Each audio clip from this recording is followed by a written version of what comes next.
Hello दोस्तों, RRB, ALP first stage और group D NTPC railway के सभी एग्ज़ामों में जो साइंस के पूछे जाते हैं इंपॉर्टेंट क्वेश्चन का एक सीरीज है ये। इसमें फिजिक्स का है, केमिस्ट्री भी है और बायोलॉजी का भी है। सभी क्वेश्चन बहुत ही अच्छे लेवल का क्वेश्चन है जो बड़े बड़े एग्ज़ामों में पूछे गए हैं। तो जाहिर सी बात है, बड़े एग्ज़ामों में ऐसे क्वेश्चन तो पूछे जा नहीं सकते, तो इन रेलवेयों के एग्ज़ाम में ये क्वेश्चन निश्चित है कि आएगा ही आएगा। और आपने कहीं ना कहीं इस क्वेश्चन को पढ़ भी रखे होंगे, आपको खाली इन क्वेश्चनों को एक बार रिवाइज करने की मौका मिलेगा इस वीडियो में।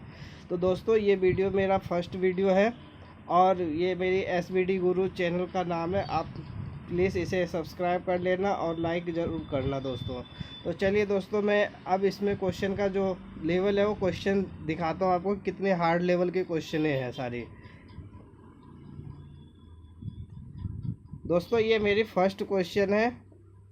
क्वेश्चन है कि थायरॉक्सिन क्या है। थायरॉक्सिन क्या है? क्या थायरॉक्सिन विटामिन है, हार्मोन्स है या एंजाइम है या इनमें से कोई नहीं है? थायरॉक्सिन के बारे में आपको बताना है कि ये है क्या, हार्मोन्स है, एंजाइम है, विटामिन है, इनमें से कोई नहीं है।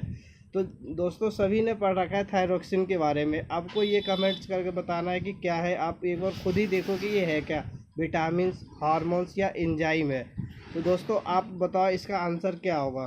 तो दोस्तों, थायरॉक्सिन के बारे में मैं पूरे डिटेल से आपको बता देता हूँ कि थायरॉक्सिन है क्या। थायराइड ग्रंथि, जो थायराइड ग्रंथि मनुष्य में गर्दन के भाग में श्वास नली के दोनों ओर तथा स्वर यंत्र के जोड़ के अधर तल पर स्थित होती है। इसमें थायरॉक्सिन हार्मोन स्रावित होता है जिसमें 65% भाग आयोडीन होता है और यह मुख्यतः अमीनो अम्ल है।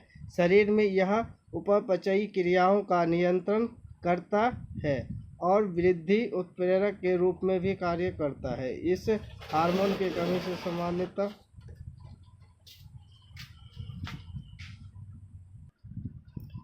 तो शरीर में जो यह होता है अमीनो अम्ल, शरीर में यह उपापचयी क्रियाओं का नियंत्रण करता है और वृद्धि उत्प्रेरक के रूप में भी कार्य करता है। इस हार्मोन की कमी से सामान्य घेंगा रोग, हाशिमोटो रोग, बच्चों में जड़वामनता तथा वयस्कों में मिक्सडीमा नामक रोग होता है। तो दोस्तों, मैं आपको बता दूं कि सभी ने आयोडीन की कमी से होने वाले रोग, घेंगा रोग के बारे में हर कोई जानता है। तो घेंगा रोग के बारे में सभी कोई जानता है, लेकिन बच्चों दोस्तों, अब इसमें बड़े बड़े इसमें चेंज ये आता है कि हशीमोटो रोग किसकी कमी से होता है, जड़वामनता किसकी कमी से होता है या किस में होता है, मिक्सडीमा जो ये है ये किसकी कमी से और किस में होता है। तो दोस्तों, ये बीमारी अब ज़्यादा पूछी जाती है थायराइड से और ये आयोडीन की कमी से जो रिलेटेड जो ये बीमारियां जो है वो पूछी जाती है थायरॉक्सिन से। पहले थायरॉक्सिन से एक ही बार बार क्वेश्चन रिपीट होता था कि थायरॉक्सिन या नमक की कमी से कौन सी भी, आयोडीन की कमी से कौन सी बीमारी होती है। तो दोस्तों, खाली एक ही क्वेश्चन बार बार रिपीट आता था और वो थे घेंगा रोग सभी को पता है। अब ये नहीं आता, अब दोस्तों ऐसे पूछा जाता है पेपरों में। चलिए दोस्तों, नेक्स्ट क्वेश्चन लेते हैं। दोस्तों, नेक्स्ट क्वेश्चन है, निम्नलिखित में से कौन सा बर्ड फ्लू विषाणु है। दोस्तों, इसमें से आपको बताना है कि बर्ड फ्लू विषाणु कौन सा है। H5H1 sorry N5H1, N1H5, H1N5, H5N1 कौन सा है इनमें से बर्ड फ्लू का विषाणु। तो दोस्तों, आप सभी को पता होना चाहिए बर्ड फ्लू का विषाणु जो था वो H5 और N1 था। तो इसके डिटेल्स आपको मैं बता देता हूँ कि ये कौन से भी विषाणु का वो था। दोस्तों, बर्ड फ्लू एवियन इन्फ्लुएंजा नामक रोग का ही एक प्रचलित नाम है जो कि H5N1 नामक वायरस के कारण पैदा होता है। यह एक संक्रामक रोग है और पक्षियों, मुख्यतः मुर्गियों तथा बत्तखों को प्रभावित करता है। H5N1 वायरस मनुष्य को दो तरीके से प्रभावित करता है। एक तो है कि सीधे मुर्गियों से मनुष्य में पहुंचकर, और दूसरा है संक्रमित आदमी के जरिए दूसरे आदमी के शरीर में पहुंचकर। टॉमी फ्लू इसकी कारक औषधि है। ठीक है दोस्तों, तो ये जो H5 और N1 नामक एक वायरस बीमारी आया था, ये मुर्गियों से ज़्यादातर फैलता है। तभी कहते हैं ना कि एक सीज़न आता है जिसमें बर्ड फ्लू चलता है, तो उस टाइम कहते हैं कि चिकन खाना बंद कर दो। और इसका इलाज में जो दवाई यूज किया जाता है दोस्तों, यही अब एग्जाम में ये पूछा जाता है कि बर्ड फ्लू में जो दी जाने वाली प्राथमिकता औषधि कौन सी दवाई यूज की जाती है, तो टॉमी फ्लू है। तो दोस्तों इनको हमें याद कर लेना चाहिए। नेक्स्ट क्वेश्चन है कि अधोलिखित में से कौन सा यौगिक एक विटामिन नहीं है। तो ये बताना है हमें कि कौन सी विटामिन एक इसमें से नहीं है। नियासिन है, थायरॉक्सिन है, रिबोफ्लेविन है या पायरोडॉक्सिन है। तो दोस्तों ये भी विटामिन है, ये भी विटामिन है और ये भी विटामिन है। तो दोस्तों केवल ये विटामिन नहीं है। थायरॉक्सिन एक हार्मोन्स होता है, ठीक है, जो कि हमारे गले में उपस्थित होता है गले में। अभी पीछे इसी क्वेश्चन थायरॉक्सिन के बारे में मैंने बहुत अच्छे से इसमें डिटेल बताया था। तो थायरॉक्सिन विटामिन नहीं है, बल्कि क्या हो सकता है, थायरॉक्सिन होगा हार्मोन्स। देखो विटामिन B2, विटामिन B3 तथा विटामिन B6 का रासायनिक नाम क्रमशः राइबोफ्लोविन, नियासिन तथा पायरोडॉक्सिन है। मतलब इस ऑप्शन में जो तीन, तो ये सारे तो विटामिन B2, B3 और के नाम दे रखा है B6 का। तो थायरॉक्सिन एक हार्मोन है जो कि थायराइड ग्रंथि से स्रावित होता है। तो चलिए दोस्तों नेक्स्ट क्वेश्चन लेते हैं। शहद का प्रमुख घटक है, शहद का प्रमुख घटक बताओ इसमें से कौन सा है शहद का। ग्लूकोज है, माल्टोज है, सुक्रोज है या फ्रैक्टोज है। दोस्तों बहुत ही अच्छा क्वेश्चन है, शहद का प्रमुख घटक। तो दोस्तों शहद का जो प्रमुख घटक होता है आप बताओ कौन सा है। मेरे ख्याल से फ्रक्टोज है। तो आप भी फ्रैक्टोज की तरफ ही जाओ, फ्रैक्टोज। दोस्तों ये फ्रैक्टोज है राइट आंसर इसका आंसर है फ्रैक्टोज। दोस्तों इसका डिटेल बता देता हूँ कि शहद के प्रमुख घटक में फ्रैक्टोज 38.2% होता है और ग्लूकोज होता है 31.3%, सुक्रोज होता है 1.3%, माल्टोज होता है 7.1% और जल होता है 17.2%। दोस्तों शहद के अब ये घटक पूछे जाते हैं, कई बार एग्जामों में यही पूछ लेगा कि शहद में जल कितने प्रतिशत होता है, शहद में ग्लूकोज कितने प्रतिशत होता है, माल्टोज कितने प्रतिशत होता है, सुक्रोज कितने प्रतिशत होता है। दोस्तों हम केवल शहद के सभी कुछ याद कर लेते हैं, घटक को इतना ध्यान से याद नहीं करते। तो अब हमें ये याद करना चाहिए क्योंकि अब जो एग्ज़ाम का लेवल है वो हाई हो चुका है। तो हाई होने की वजह से छोटे क्वेश्चनों में भी अब ऐसे टफ क्वेश्चन पूछे जाते हैं। ये दोस्तों नेक्स्ट क्वेश्चन लेते हैं। नेक्स्ट क्वेश्चन है कि निम्न में से कौन सा अम्ल दूध से दही बनाने के दौरान बनता है। दूध से दही जब बनाते हैं तो कौन सा अम्ल बनता है। तो क्या इसमें से आपको बताना है एसिटिक अम्ल, साइट्रिक अम्ल, एस्कॉर्बिक अम्ल और लैक्टिक अम्ल। कौन सा अम्ल दूध से दही बनने के दौरान बनता है।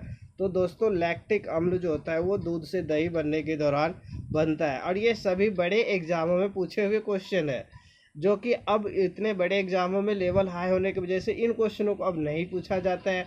तो अब ये जो क्वेश्चन जो छट गया है, ये क्वेश्चन अब जो थोड़ी मॉडरेट टाइप का एग्जाम हो गया जैसे NTPC ग्रुप डी, जहाँ पे साइंस के क्वेश्चन आते हैं, तो अब साइंस के क्वेश्चन बहुत ही छोटे लेवल का नहीं पूछा जाएगा, अब थोड़ी सी लेवल को टफ किया जाता है। तो दोस्तों इसमें जो इसका राइट आंसर हो गया लैक्टिक अम्ल हो जाता है। दोस्तों इसका डिटेल है कि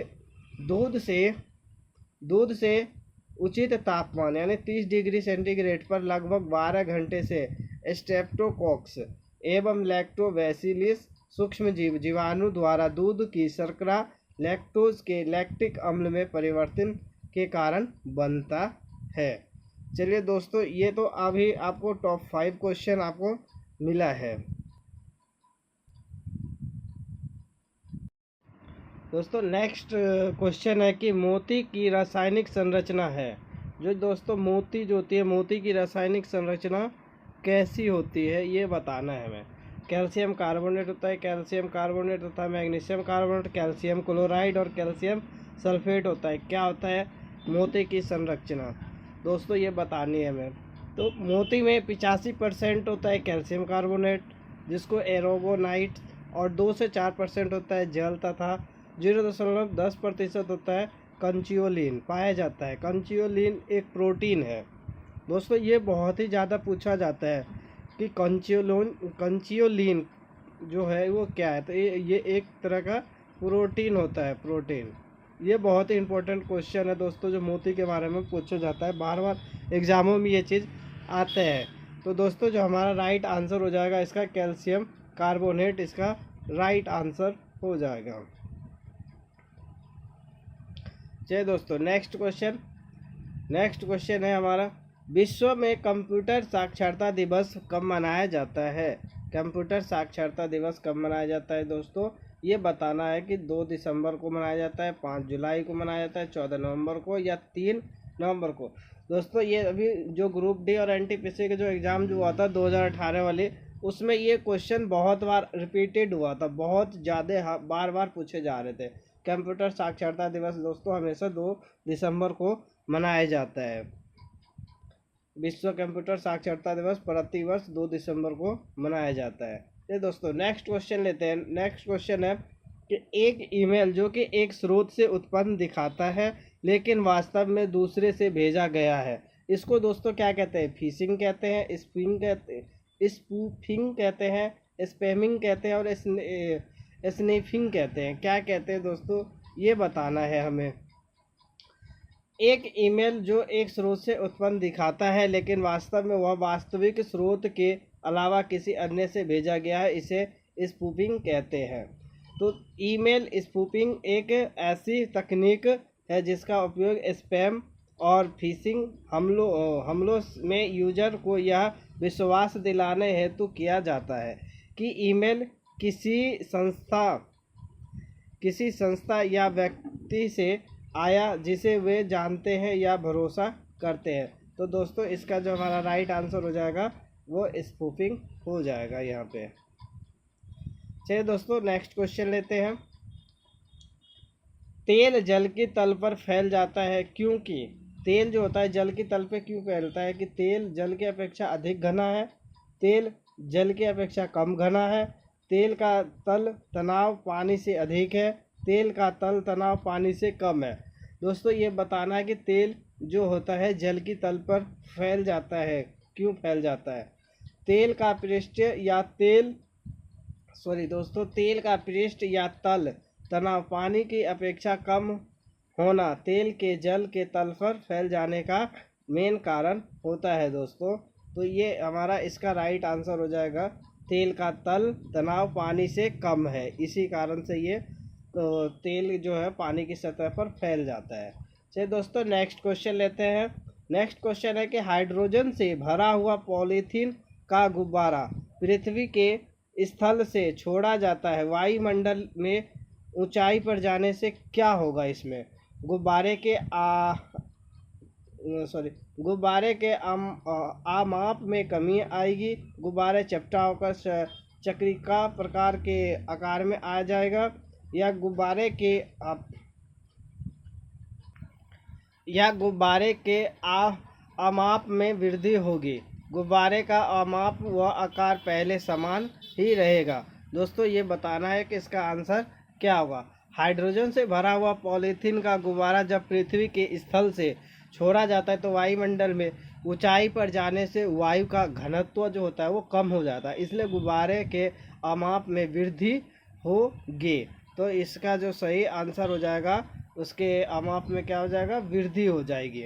तो दोस्तों ये हमारे सभी टॉप के टॉप क्वेश्चन है जो कि किसी न किसी बड़े से बड़े एग्जामों में पूछा हुआ क्वेश्चन है।